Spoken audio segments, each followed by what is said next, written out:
sa ating buhay ang hinahanap, may kalayuan.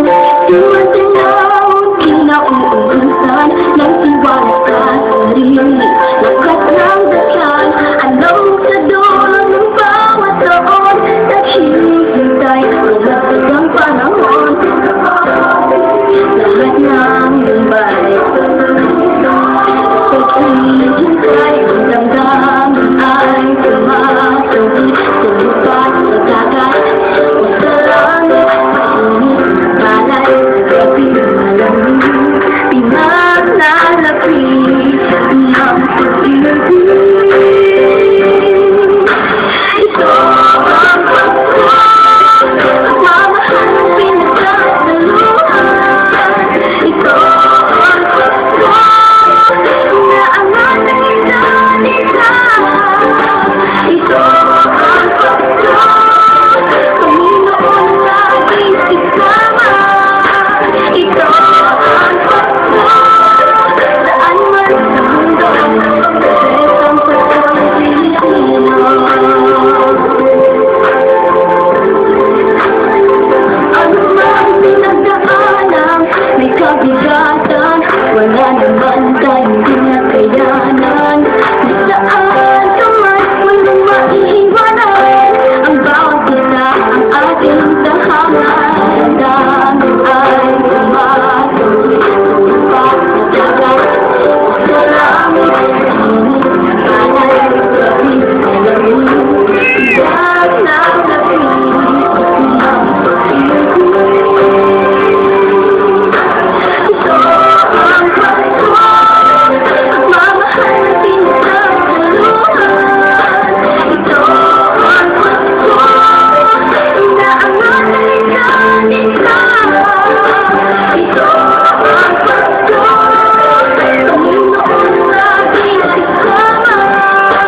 Ito ang Pasko, saan man sa mundo, Paskong Pilipino. Malaki ang bawat tulong, malalim ang pagsasama. Sa pinakamahaba, pinakamasayang Pasko sa mundo. Ito ang Pasko,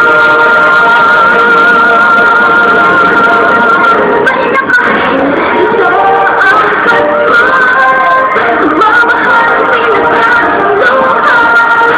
Ito ang Pasko na ang ating dalita.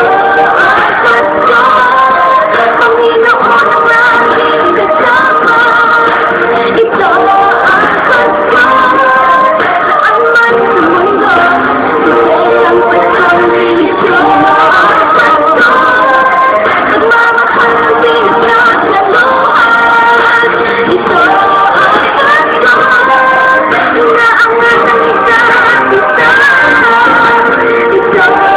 Ito ang Pasko, Panginoon ang laging kasama. Ito ang Pasko, saan man sa mundo, isang Paskong Pilipino. Isang Pasko ng Pilipino.